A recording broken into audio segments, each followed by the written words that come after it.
starting recording. Yes, we're recording now.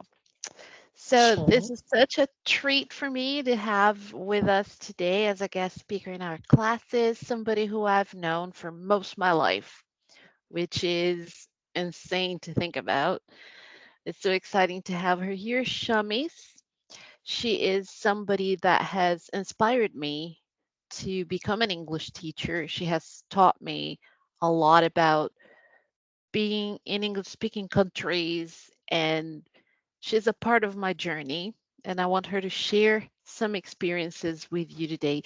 Why don't you tell my students your background in education, the things you have studied, and what you have been doing with English and the rest of your course of studies, because you have diplomas in other areas as well.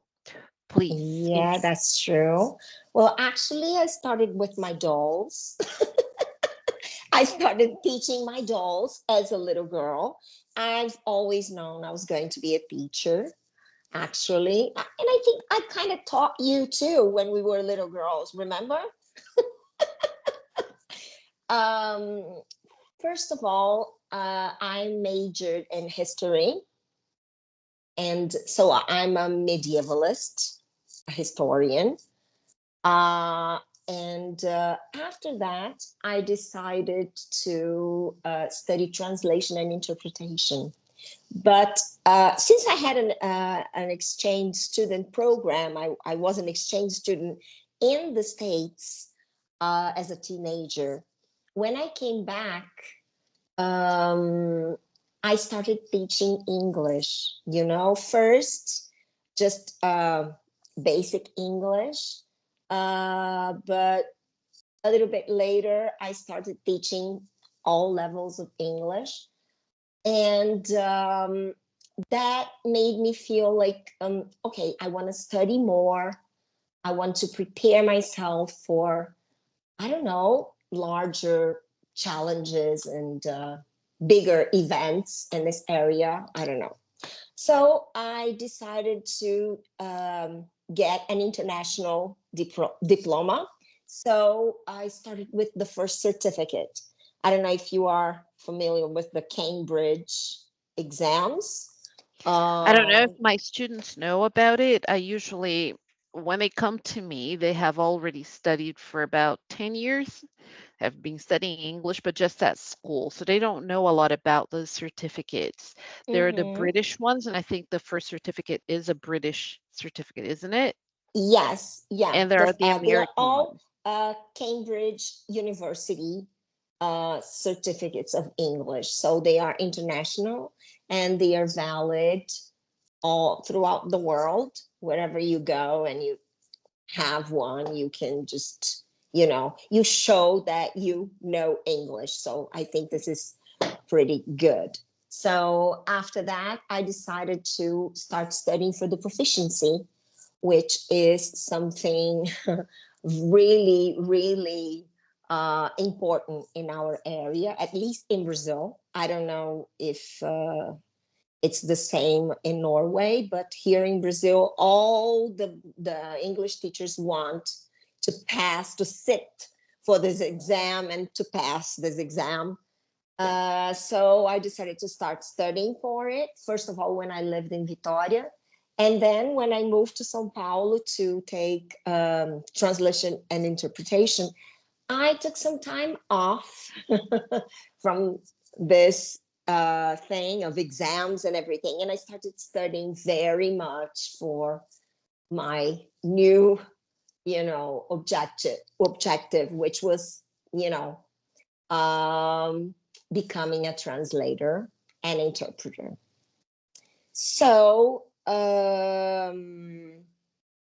I did that for 2 years. It was quite an amazing course, which taught me a lot. And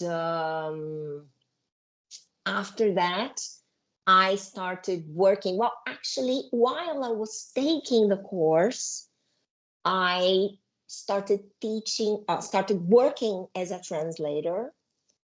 Um, and I've had some experience as an interpreter too, a conference interpreter.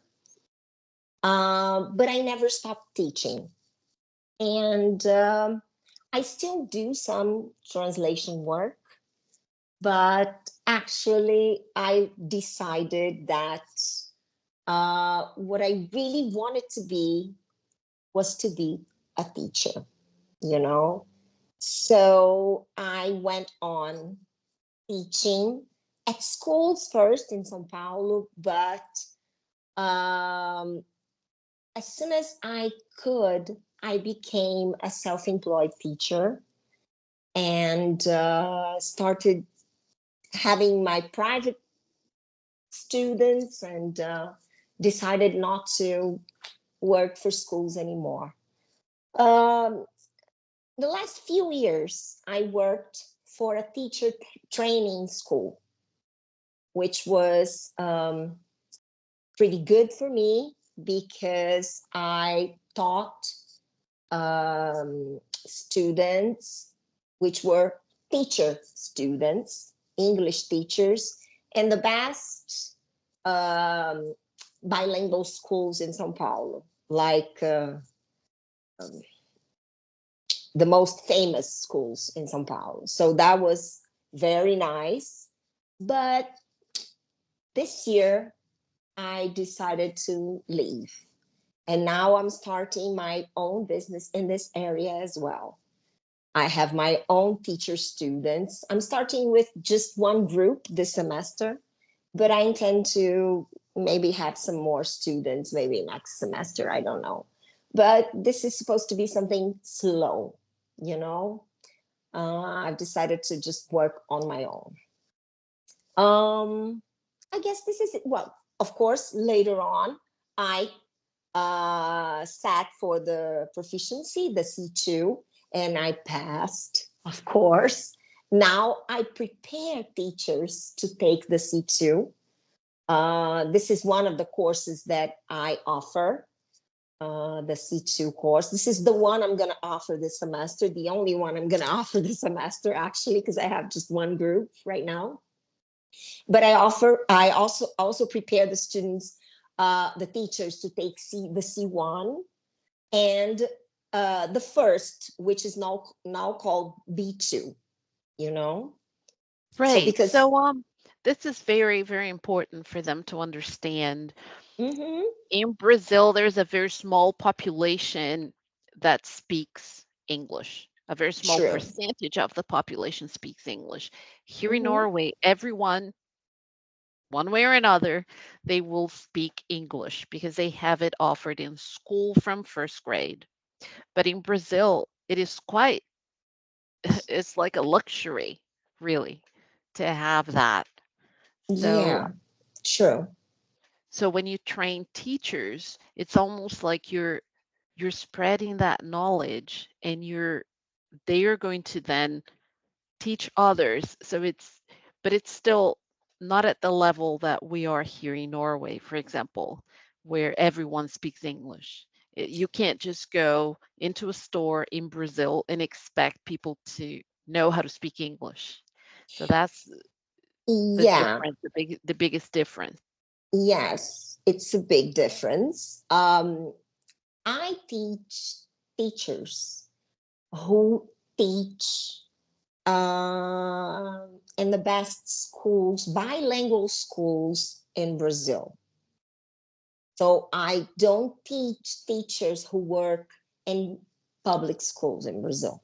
Unfortunately, I wish I could do that, you know. And Maybe, that's another thing that I want you to talk about as well, because the bilingual schools that you're talking about, they are not for everybody, right? of Not course everyone not. can get in. They're private schools, they're expensive to get into, whereas most of the population does not get the same exposure, right? Mm, exactly, exactly. It is very hard for a family to afford to send their kids to a school like that. We have, I don't know, I'll say that in reais, okay? We have schools that charge up to 12,000 reais a month, for one child as tuition, So, And that's 24, about 24, 25,000 kroner in our money. okay, yeah. So you must imagine how much that means to us, how much that means to us, because it's a lot. It's a lot of money. So actually, only rich people send their kids to this kind of school. You know, for example, I taught at the British school where Mick Jagger's son used to go. I taught at the American school, Avenues, where a lot of rich kids used to go. Used to go, no, still go, sorry.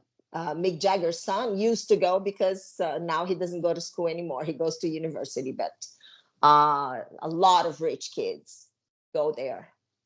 But only like millionaires because, middle income class cannot afford this kind of stuff. Not even upper middle income class because it's a lot of money, you know? And I think that gives my students an overview of what it's like. And I think it's important that they, here in Norway, that they look at themselves in the mirror in the morning and they go, how lucky am I that I have such a fantastic education for free, that I can learn how to speak English at school without having to pay a cent for it. But Yeah, anyway. that's awesome. Yeah. So I want you to also talk about your experiences in the different countries, the circles of English. That's what I'm teaching. I will be teaching them by the time they watch Mm-hmm. this interview. But So you've been in the inner circle of English in countries where English is the first language. You lived in the United States, and you also mhm. have traveled to many different countries. What was your Some, not experiences? not that many, some. Yeah, I've been Tell us to about your England. experiences. Yes, I've been to England. Um, yeah. Where else? I guess English speaking countries, only England, to tell you the truth. Because the other countries where I spoke English were Germany, Switzerland, a little bit in the German part because I spoke French in the French part. Um, and let me see. In Italy, I kind of understand Italian, but I don't speak Italian. So I spoke some English as well. And Israel, I spoke, well, actually, I had a guide in Israel and who spoke Portuguese, but actually around with people we had to speak English also. Um, and in the Middle East, I went to Jordan and Egypt in Africa, but we spoke mostly Spanish because we had guides with us. Actually, I was kind of afraid to travel to the Middle East without a guide, you know? Um, But so, that's the part where I want you to focus on that because those countries that you mentioned, they're all in the expanding circle of English, Germany mhm, and Italy, Switzerland, because English is not a first or second language. It is a foreign language. And how mhm. was that? How did people react? Was it easy to talk to people like that? Or did you find that most people spoke English? How was that in those countries? I was impressed with the Germans. They spoke English so well. They spoke British English beautifully. I loved the way they spoke, I felt like, oh my God, I love these people. And they were so nice all the time. I wasn't expecting for that. I was, and they were so, how can I say that? Uh, Thoughtful and helpful all the time. They want, and then I have a cousin who's married to a German guy and who lives there and has two German daughters.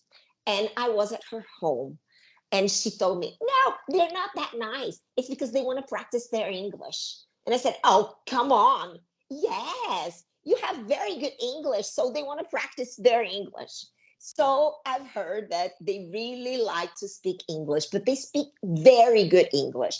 But this happens with the young ones, I'd say, you know, people our age and younger, you know, our age tops, I'd say, you know, but older people uh, don't speak good English, but they try. Some of them speak French, though. My cousin's husband, husband's father spoke French to me, so cute, you know. And he tried to make me feel at home because I visited his parents, and his wife could not talk to me, but she spoke really loud, because she wanted me to understand her. Yeah, very cute. But her husband tried to speak to me in French because I also speak French and Spanish. So we were able to communicate pretty well. Um, I guess this was it. It was a very nice experience in Germany. In Switzerland, as I told you, I spent most of the time in the French quarter, in the French part. They call it canton. I don't know how to say that. I don't know how to say that in English actually. How they call it in English, but most of the time I was in the French area, so I spoke French most of the time. But when I went to Zurich, I spoke English. They speak English very well too, because, money, honey. They need to speak English well. And there was another very beautiful town I went to in the German uh, area, which was called, I forgot the name, but very beautiful town near Mount Pilatus. I don't know if you've heard about that. And they also spoke very good English. I had no problem. Yeah, in Israel, everybody speaks very good English. There are lots of Americans living there, you know. I spent my birthday there and I went to a restaurant, which was really nice. And this lady who uh, served us was an American. So it was like perfect. Lots of Jews who are American, and they spend their sabbatical there. They go to kibbutz, or they just want to go there for a year to, I don't know, to discover what it is to live in Israel. I guess not now because of the war, but before the war, uh, they did that a lot. So you see a lot of people speaking English, and they have a strong accent, the Israeli, but they speak quite good English.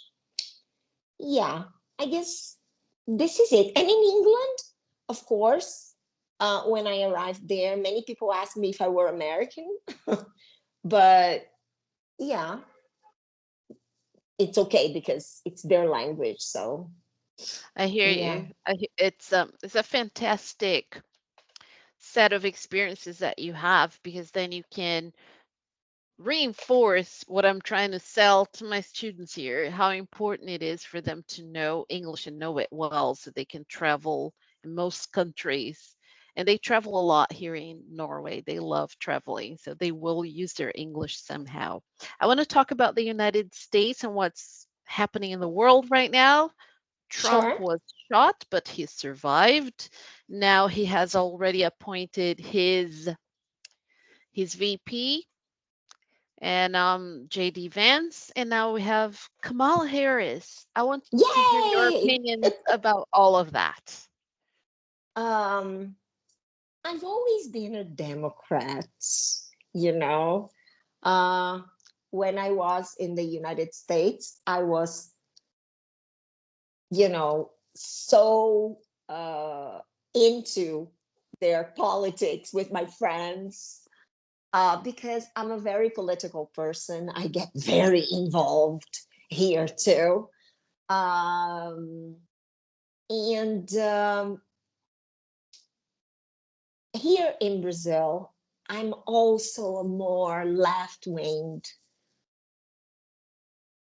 person, I would say. But I wouldn't say I'm a radical person, you know?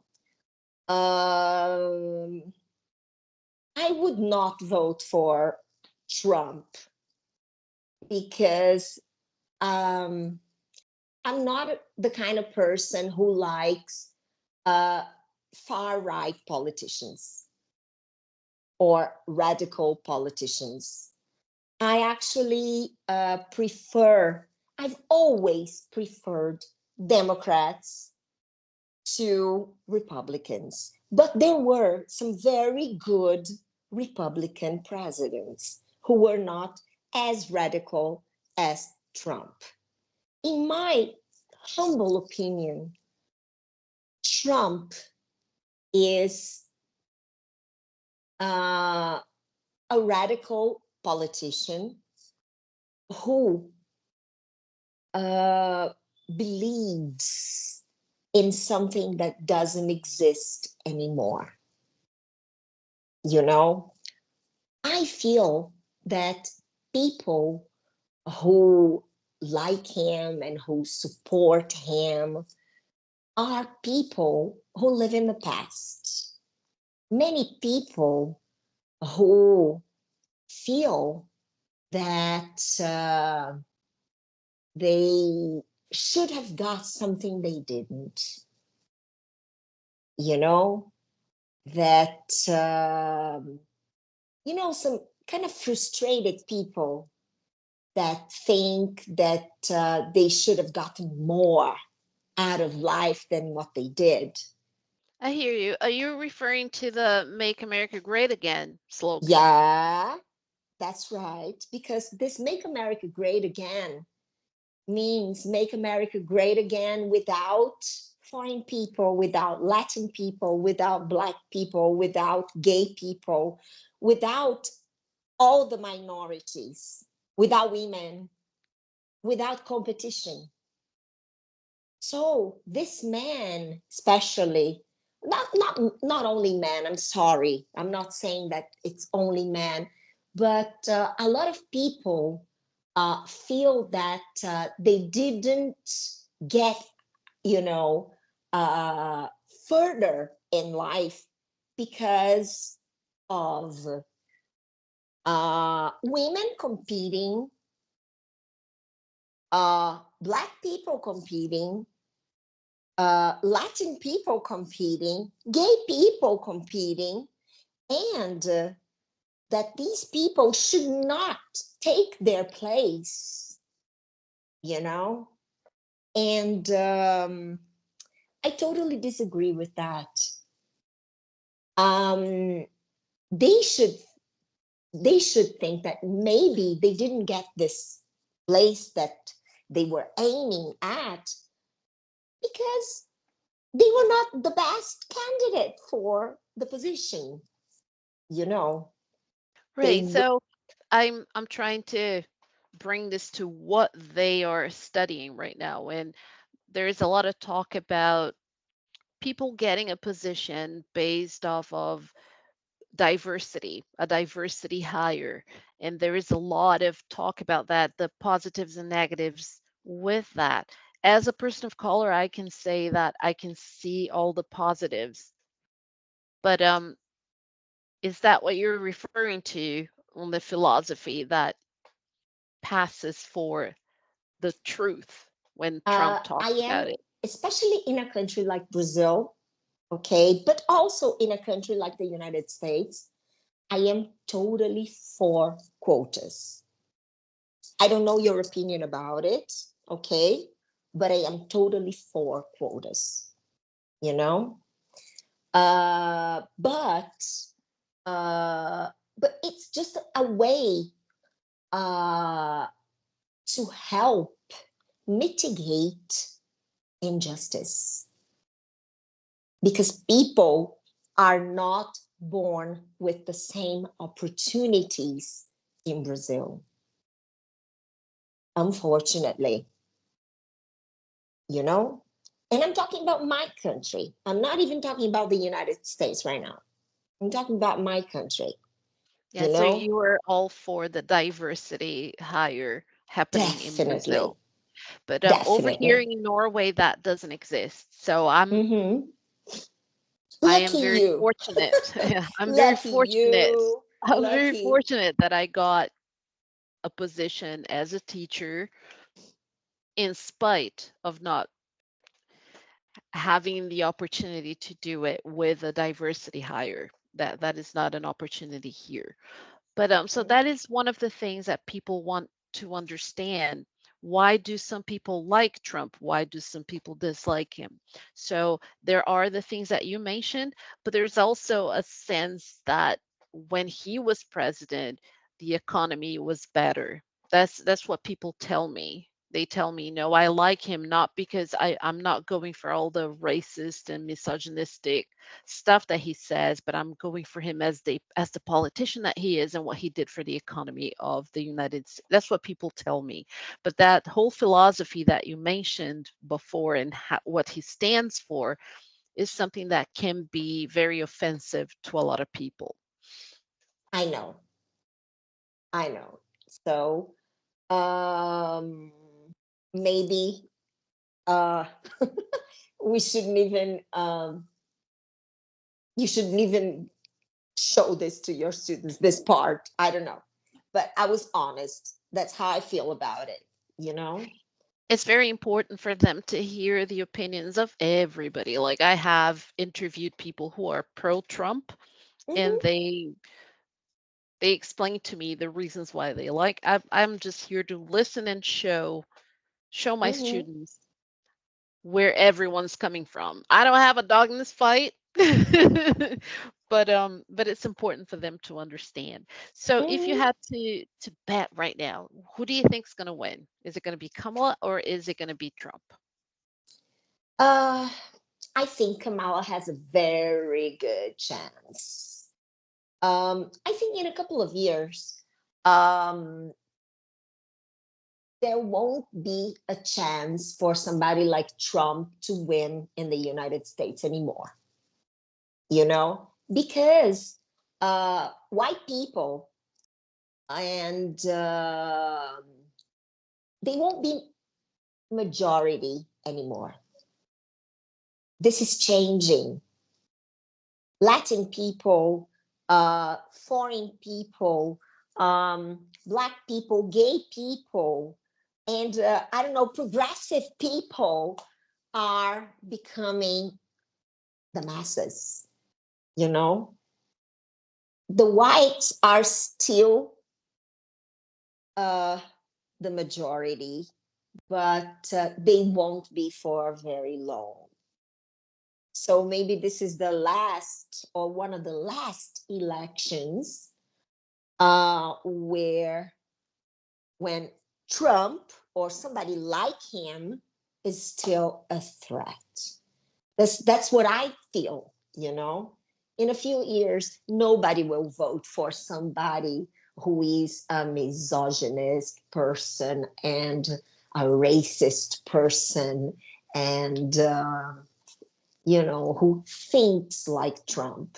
The things he said about Kamala, oh, come on. You know, I really don't admire uh, his character, the way he expresses himself. He is most of all a misogynist person, so I really don't like him. Most of my students know what's going on when it comes to politics in the United States. So if I say Kamala Harris, they will be. I teach English for the technical courses, for the vocational studies, and also for the pre-university courses. In the pre-university courses, I have more girls, and in the technical vocational studies, I have more boys. A lot of my boys love Trump, but my girls don't like him very much. So there is something for everybody for them to have a very healthy discussion. It's good for them to hear all sides. Okay. I'm glad that the girls will be listening to me and will be happy. Yeah. So I want to thank you so very much for doing this. You have always been an inspiration to me. You gave me my first opportunity to teach English when I was Oh, 18 years old, and you were going away on a trip because you were always traveling and doing something interesting somewhere. And I went and substituted you in one of the courses that you taught, and that was the first taste at teaching that I had. And I'm forever grateful to you for that and all the good advice that you gave me before I went to study in the United States. And we've been friends for so long, I can't imagine a time in my life when I didn't know you. So this is very special wow. to me. Me either. This is amazing. I'm so glad I did this. So thank you so much. I'm going to stop the recording, but we'll continue to talk. Okay.